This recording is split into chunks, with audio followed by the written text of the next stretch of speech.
Vamos direto ao ponto. Hoje a gente vai explorar o verdadeiro coração da prevenção de acidentes nas empresas brasileiras, a nossa famosa NR05. Ela regulamenta a Comissão Interna de Prevenção de Acidentes e de Assédio, a CIPA. Pensa nela como o escudo ativo da segurança nos ambientes de trabalho. É uma ferramenta absolutamente crucial, não só para evitar lesões e salvar vidas, mas também, e isso é muito importante, para combater ativamente o assédio moral e sexual dentro das empresas. Mas aí vem a grande pergunta que guia a nossa imersão de hoje. Como é que uma organização pode garantir que os trabalhadores protejam ativamente as suas próprias vidas? Sabe, por muito tempo a segurança do trabalho foi vista como uma via de mão única, meio que ditada de cima para baixo, né? Mas a resposta técnica e legal da nossa legislação foi genial. Transformar o trabalhador, aquele que está todo dia ali vivenciando o chão de fábrica ou a rotina pesada do escritório, em um inspector ativo da própria prevenção. Então, para organizar as ideias, a nossa agenda de hoje tem 4 passos bem práticos. 1. Fundamentos da norma. 2. A parte de dimensionamento e eleições. 3. As atribuições e o treinamento da comissão. E, por fim, 4. A integração e as temidas auditorias. Vamos lá? Começando então pela seção 1, Fundamentos. Afinal, o que é a CIPA, na sua essência? Bom, a CIPA é um órgão colegiado, e detalhe, de constituição obrigatória pelas empresas regidas pela CLT. O objetivo central sempre foi a preservação da vida e a promoção da saúde do trabalhador.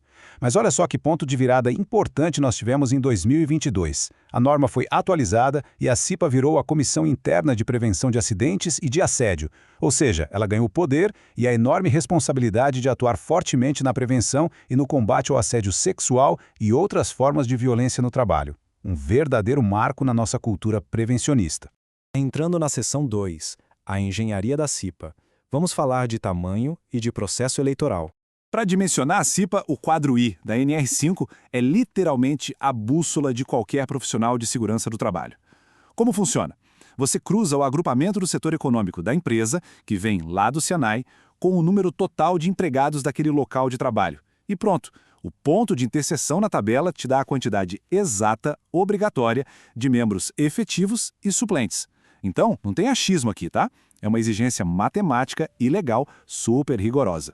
E uma vez que você definiu o número de membros, entra em cena a regra de ouro da comissão, a paridade estrita. A CIPA é dividida exatamente ao meio. De um lado você tem os representantes designados pelo empregador e são eles que vão escolher o presidente da comissão. Do outro lado ficam os representantes eleitos democraticamente pelos trabalhadores, que por sua vez escolhem o vice-presidente. É um equilíbrio de força, sabe? Desenhado de propósito para garantir que tanto a visão da gerência quanto a visão da operação tenham exatamente o mesmo peso na hora da prevenção. Agora, atenção aqui. A escolha desses representantes dos trabalhadores obedece a um rito legal que é extremamente rígido. O processo tem que começar exatos 60 dias antes do término do mandato anterior. Com 55 dias, você forma a comissão eleitoral. Nos 45 dias, tem que publicar o edital. Aí você dá pelo menos 15 dias para as inscrições e, no mínimo, 30 dias antes do mandato acabar, as eleições precisam acontecer. E eu te digo, falhar nesses prazos é um dos erros operacionais mais comuns que a gente vê e, com certeza, um prato cheio para autuações de auditores fiscais. E para essa engrenagem rodar, vem um ponto crucial: proteger quem se dispõe a fiscalizar a segurança da empresa. Para que esses representantes eleitos tenham total autonomia para apontar falhas, às vezes até batendo de frente com vontades gerenciais, a lei garante a famosa estabilidade provisória no emprego. Essa blindagem jurídica começa no exato momento do registro da candidatura do funcionário e vai até um ano após o fim do mandato dele, ou seja, impede qualquer dispensa arbitrária ou sem justa causa. É o escudo protegendo quem segura o escudo. Passando para a seção 3, operação e manutenção. O que a CIPA realmente faz e como a galera é treinada? Porque no fim das contas, a teoria tem que virar prática lá no chão de fábrica, né? As atribuições da CIPA incluem acompanhar a identificação de perigos no dia a dia, é aquele olhar de notar uma máquina operando sem a grade de proteção, fazer inspeções constantes nos ambientes, sabe? E se o pior acontecer e um acidente rolar, eles investigam ativamente as causas junto com a empresa e requisitam soluções de engenharia ou administrativas para mitigar esses riscos. É um trabalho essencialmente investigativo e muito proativo. Só que, claro, para executar tudo isso, os eleitos não precisam ter formação prévia em engenharia de segurança. E é exatamente por isso que o treinamento de 20 horas antes da posse é totalmente inegociável. O conteúdo programático é vasto, vai desde noções de riscos dos processos produtivos e metodologias de investigação de acidentes, até princípios básicos de legislação trabalhista, além das campanhas de prevenção da AIDS e, claro, do assédio. É uma imersão técnica para moldar de verdade a visão prevencionista do cipeiro. O conceito por trás disso tudo é muito forte. Os trabalhadores não são só beneficiários das medidas de prevenção, eles são agentes ativos no monitoramento da eficácia delas. Pensa comigo. Muitas vezes, um desvio de segurança, um EPI danificado, passa completamente batido pelo gestor lá na sala dele. Mas o operador, que está na linha de produção, ele percebe na hora. A CIPA serve para empoderar esse trabalhador, para ser os olhos e ouvidos de todo o sistema de gestão de saúde e segurança. E vamos para a nossa última parte, a seção 4, o ecossistema da CIPA. Como ela se integra com o resto da empresa e o peso das auditorias. Primeiro, a gente precisa esclarecer uma confusão super comum no mercado. A diferença entre a CIPA e o CSMT. O CSMT é o Serviço Especializado em Engenharia de Segurança e em Medicina do Trabalho. É formado por profissionais técnicos que a empresa contrata, tipo engenheiros, médicos do trabalho, técnicos de segurança. A CIPA, como a gente viu, é paritária e formada por trabalhadores comuns com mandatos anuais. Gente, eles não competem de jeito nenhum. Eles são engrenagens complementares. O CSMT traz todo o rigor técnico e a CIPA traz a vivência real da operação. Outro detalhe importante é que a NR5 é a norma base, tá? Em setores com riscos muito singulares, existem normas setoriais que se sobrepõem e meio que adaptam à CIPA. Na construção civil, por exemplo, a gente olha para as diretrizes da NR18. Na mineração, tem a CIPA-MIN, lá da NR22. Nos portos, tem a CPA-TP e no ambiente rural, a CIPA-TRARN, regida pela NR31. O princípio é simples. Em caso de conflito, a norma setorial específica sempre vai prevalecer sobre a regra geral.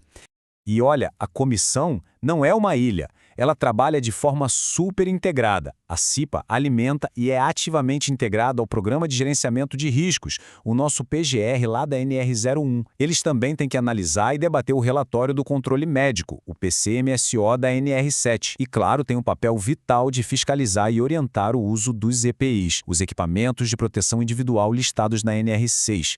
É uma verdadeira teia de segurança interconectada. Agora, atenção máxima para a realidade das fiscalizações. Deixar de constituir uma CIPA quando a matemática do dimensionamento obriga ou falhar em documentar cada detalhe do processo eleitoral não é só um errinho burocrático, não. São infrações gravíssimas. Isso gera multas pesadas do Ministério do Trabalho, embargos, passivos trabalhistas gigantescos e até consequências criminais caso ocorra um acidente grave. A fiscalização não perdoa. E diante dessa dinâmica louca do mercado, vira e mexe surge um dilema operacional. E se uma empresa que dimensionou sua CIPA para, 300 funcionários, de repente reduziu o quadro para 50 por causa de uma crise financeira? A comissão é dissolvida, a galera perde a estabilidade, como é que fica? A lei é absolutamente taxativa sobre isso. A CIPA não pode ter o número de representantes reduzido e não pode ser desativada pela empresa antes do fim do mandato vigente. Ponto. A estabilidade dos membros permanece totalmente intacta. A única, e repito, a única exceção absoluta que derruba a CIPA e as estabilidades é se o estabelecimento encerrar totalmente as suas atividades. Fora isso, a comissão continua ativa e operante. E como é que você prova para o auditor que a sua CIPA não é só teoria? Papel, ou melhor, evidências. A documentação é sua principal arma de conformidade. Numa auditoria fiscal, vão te pedir as atas de eleição e posse, os certificados mostrando que o treinamento foi dado no prazo legal, o livro de atas das reuniões ordinárias mensais, tudo assinado direitinho pelos presentes, e os registros da CIPAT, a nossa Semana Interna de Prevenção de Acidentes. Sem isso, você está desprotegido. E para encerrarmos o nosso resumo explicativo de hoje, eu deixo uma provocação para a gente refletir. A legislação te dá toda a estrutura, os prazos, as multas, mas a verdadeira eficácia da CIPA só acontece quando a cultura da empresa para de enxergar a NR5 como um peso burocrático e passa a usá-la como um motor genuíno de participação. É ouvir de verdade quem opera as máquinas e vive o ambiente de trabalho todo dia. Será que a prevenção na sua empresa já atingiu essa maturidade colaborativa? Fica a reflexão. Muito conhecimento para colocar em prática, né? Um grande abraço e até a próxima.